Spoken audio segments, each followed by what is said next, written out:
Assalamualaikum warahmatullahi wabarakatuh. Alhamdulillahi rabbil alamin. Allahumma salli ala sayyidina Muhammad salatan taj'aluna biha min ahlil ilmi zahira wa batina wa tahsyuruna bi'ibadika salihin fi dunyana wa ukhrana wa ala alihi wa sahbihi wa sallim. Rabbi syarah li sadri wa yassir li amri wahlul 'uqdatam min lisani yafqahu qawli. Qala al-muallif rahimahullah wa nafa'ana bi 'ulumihi ya rabbal alamin. Subhanaka la ilma lana illa ma 'allamtana innaka antal alimul hakim. Kita masuk ke pelajaran yang ke-6. Pelajaran yang ke-6, ra'yuhu itu mengembalanya Nabi akan kambing, wasafratuhu dan berangkatnya Nabi yang pertama ke negeri Syam. Yang pertama, karena sallallahu alaihi wasallam ada ianya Nabi sallallahu alaihi wasallam fi sighari dalam masa kecilnya Nabi, yar'a itu yang mengembala ianya Nabi al-ghanama akan kambing li ahli Makkah milik penduduk Makkah bi ujratin dengan upah ya'ishu yang berkehidupan, yang menjalani kehidupan ianya Nabi minha daripadanya upah. Ini kehidupan Rasulullah. Beliau di masa kecilnya bekerja sebagai pengembala kambing penduduk Mekah. Beliau diupah dan dengan upah tersebutlah beliau menjalani kehidupan, mencukupi kepada kebutuhan hidup beliau. Maka ini berkesimpulan bahwa mengembala kambing ataupun menjadi pekerja daripada orang lain bukan suatu hal yang hina, bukan suatu hal yang rendah dalam pandangan syariat. Buktinya Rasulullah sendiri beliau pernah menjadi orang yang digaji, orang yang diupah oleh orang lain, menjadi pekerja daripada orang lain.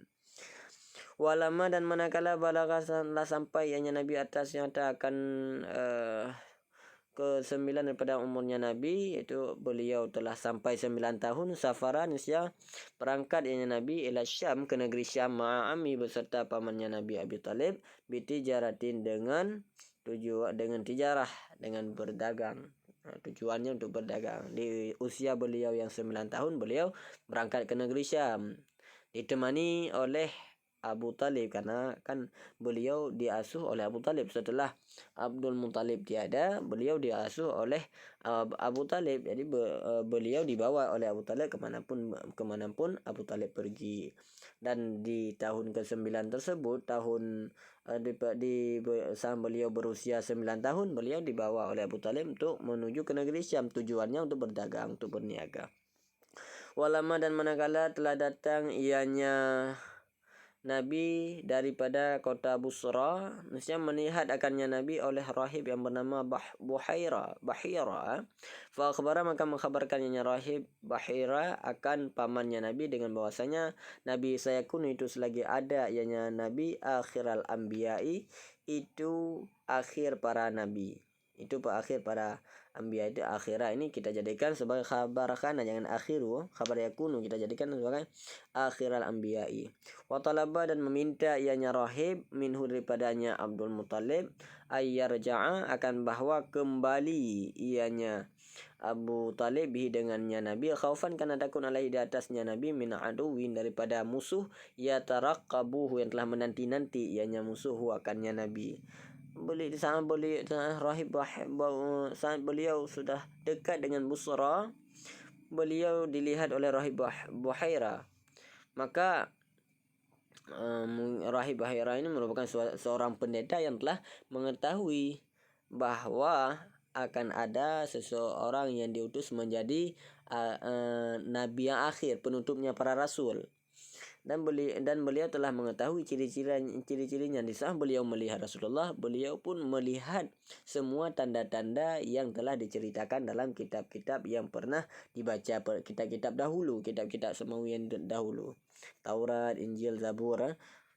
Beliau melihat ada tanda itu pada Rasulullah, dan beliau yakin ini merupakan nabi akhir zaman. Dan beliau pun memberitahu kepada Abu Talib tentang hal demikian, bahwa yang anda bawa ini akan menjadi akhirnya para nabi yang terakhir. Dan beliau pun meminta kepada Abu Talib supaya membawa pulang Nabi, karena beliau takut Rasulullah akan akan dibunuh oleh musuh-musuh yang telah menanti di negeri Syam, para Yahudi karena mereka mengharapkan bahwa datangnya nabi yang akhir dari kalangan mereka. Wa qad istadalla, dan sungguh menuntut dalil ianya rahib Hira ala nubuwati, di atas nubuwati kenabiannya nabi, bi alamati dengan tanda-tandanya nabi, allati yang adanya tanda fi kutubi ahli kitab, dalam kitab-kitabnya ahli kitab. Beliau mengetahui tanda-tanda tersebut karena beliau melihat tanda-tanda yang telah ditulis di dalam kitab-kitab ahli kitab, dan tanda tersebut ada pada Rasulullah. Makanya beliau mengetahui itu merupakan rasul yang akhir zaman, rasul terakhir, penutupnya para rasul. Sekarang pelajaran ke-7, Safratul Tsaniyatu ila Syam. Pelajaran ke-7, Safratu, musafirnya, berangkatnya Nabi yang kali yang kedua, ila Syam, ke negeri Syam. Fil khamisati, pada 25 tahun daripada usia beliau sallallahu alaihi wasallam. Safara, berangkat ianya Nabi ila Syam, ke negeri Syam, maratan saniyatan, akan kali yang kedua, pada berniaga milik Sayyidah Khadijah beliau. Jadi beliau pertama kali ingin berangkat ke negeri Syam, yaitu di tahun yang di usia beliau 9 tahun, kemudian di usia yang ke-25 tahun, dalam tujuan untuk berniaga harta milik Sayyidah Khadijah. Wa kana zata syarfin wa malin, dan adanya Khadijah itu yang mempunyai kemuliaan, wa malin, dan juga harta, orang yang terhormat, orang yang terpandang di kalangannya, wa malin, dan juga orang yang bangsawan yang memiliki banyak harta. Tastajiru, beliau mengupahkan arijala akan para laki-laki, fi maliha, pada hartanya Sayyidah Khadijah. Jadi beliau, Sayyidah Khadijah, menyuruh para laki-laki untuk berniaga, untuk mengelola harta beliau. Wa qad ikhtaratuhu, dan sungguh memilih ianya Khadijah, wakannya Nabi, lihazal amal, karena ini pekerjaan ini untuk beliau mengerjakan, untuk beliau mengembangkan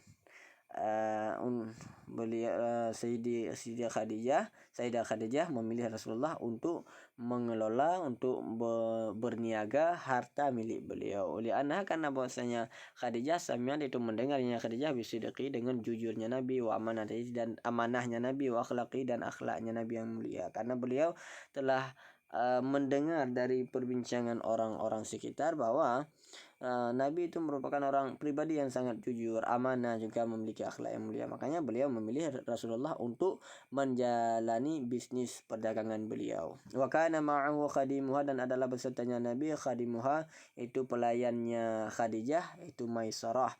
Maisarah ini orang laki-laki, karena ma'ahu khadimuha, bukan khadimatuha. Jadi Maisarah ini jangan kita membayangkan bahwa Maisarah itu merupakan perempuan. Nanti Rasulullah berniaga ke negeri Syam dengan ditemani oleh perempuan, bukan. Maisarah ini merupakan laki-laki pelayan Khadijah. Karena adanya ta marbutah Maisarah, itu bukan berarti Maisarah adalah orang perempuan. Ini ta'nih lafzi, dinamakan dengan ta'nih lafzi. Lafadznya cuma ta'nih, tapi orangnya bukan ta'nih, bukan perempuan. Faba'a, maka jual beli. Faba'a wabtada'a, maka berjual belilah keduanya, itu Rasulullah dan juga pelayan Khadijah, itu Maisarah. Waraja'an, dan kembalilah keduanya, biribhin azimin, dengan keuntungan yang besar. Beliau pun beliau berdua berjual beli di negeri Syam, kemudian kembali dengan membawa keuntungan yang besar, tidak lain dan tidak bukan dengan karena kepercayaan yang penuh dari seluruh pelanggan beliau, karena Rasulullah merupakan pribadi yang jujur. Sekian dulu, kita akhiri, wabillahi taufiq wal hidayah. Assalamualaikum warahmatullahi wabarakatuh.